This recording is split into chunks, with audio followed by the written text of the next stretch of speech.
Ladies and gentlemen, the country is in chaos. Today, Kenyans converge in the streets. The demonstration against abductions is a catalyst that is making Kenyans to move on the road. If what we are seeing in the social media and in the mainstream media is anything to go by, then this country is likely to come to a standstill.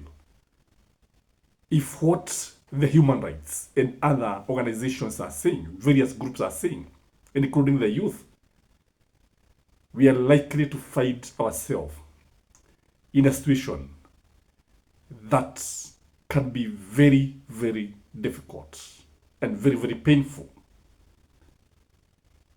I'm looking at the president who promised Kenyans that he was going to stop abductions.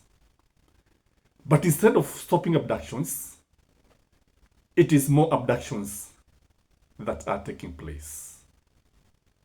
Since he said that, 2 cases of abductees have been reported in Nairobi. And this is shocking in my view, because we ask ourselves, what is this that is making William Samoei Ruto and his policemen not to stop the abductions? What is it? Even after Kenyans now pour into the streets. Because the logic would be that he would stop and release the abductees.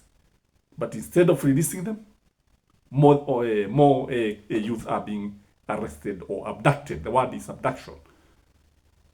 Ladies and gentlemen, I want us to look at the reason why the government is not releasing the abductees. It is not releasing the victims. Number one, in my view, is because it is the government that is carrying out these abductions. Unless you tell me that we have another government outside the constitutionally elected government, then I don't know what we are saying. Because unless the abductions are being carried out by terrorists and we say the government is unable, then there is no way the government can fail to stop the abductions. But because it is the one that is carrying out these abductions, there's no way it's going to stop it immediately, because Kenyans have said.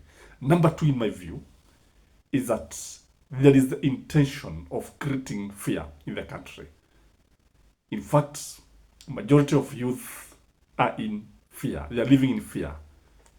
Some of them are even passing their homes to maybe avoid being arrested. Some of them, instead of going directly to their homesteads, wanapita kwanza waangalie kama kuna watu ambao wamesubiri katika lago za kuingia manyumbani mwao. So the government is succeeding in creating fear. And the parents are living in fear that their sons and daughters could be abducted by the government.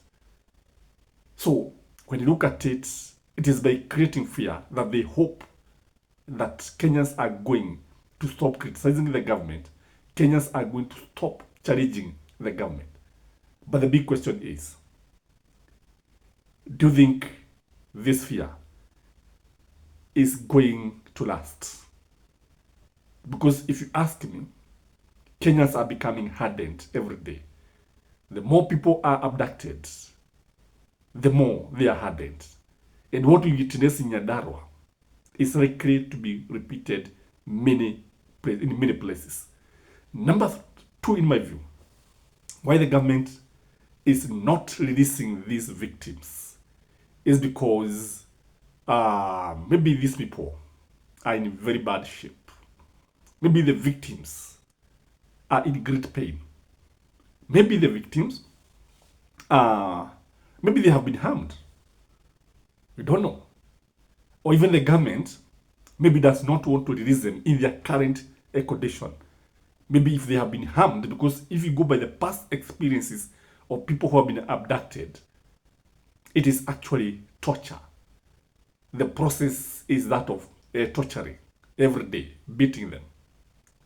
So if they release them, some of them maybe cannot even be able to walk properly. And the government is fearing that Kenyans are going to erupt because of maybe the conditions of the victims. I am not sure whether all of them will come out alive, because some of them could be having conditions, other conditions. Some of them could be on maybe medication.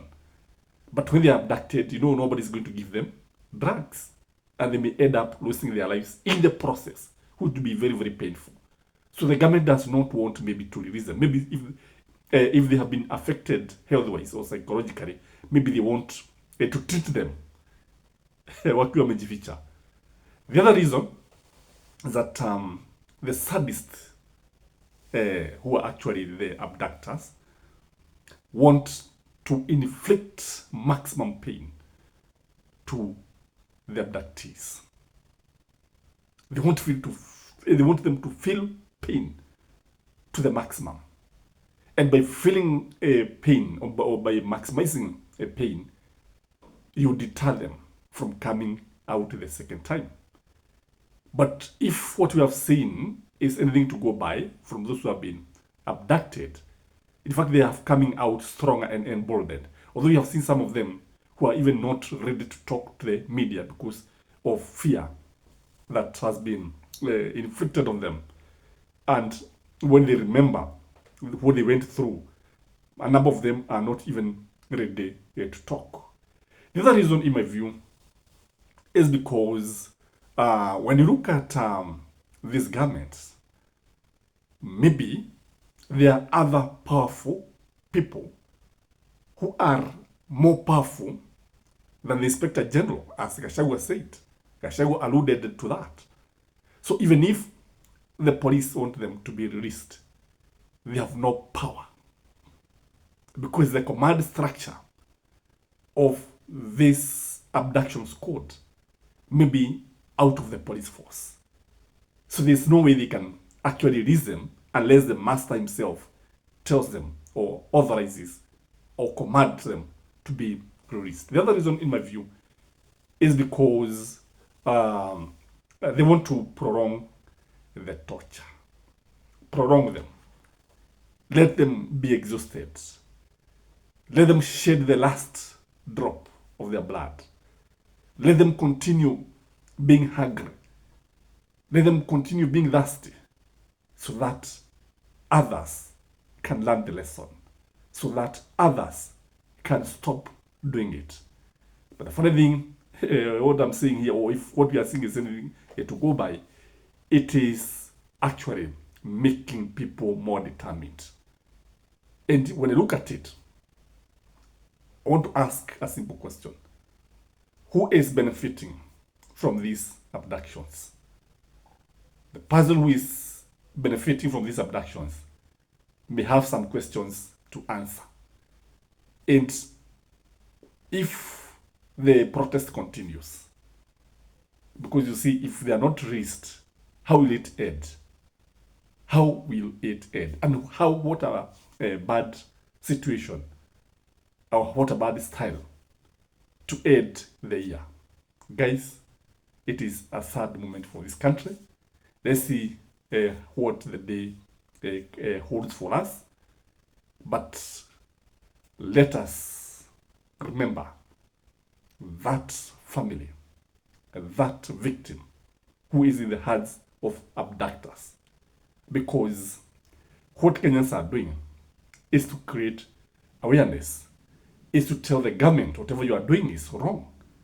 A government that cannot protect its people, its citizens, has no legitimacy. That is my take, ladies and gentlemen. I don't know what you think, but from where I sit, it could be a day of long nights. So please like the video and leave your comments, and please let me know today where you're watching this video from. Bye-bye.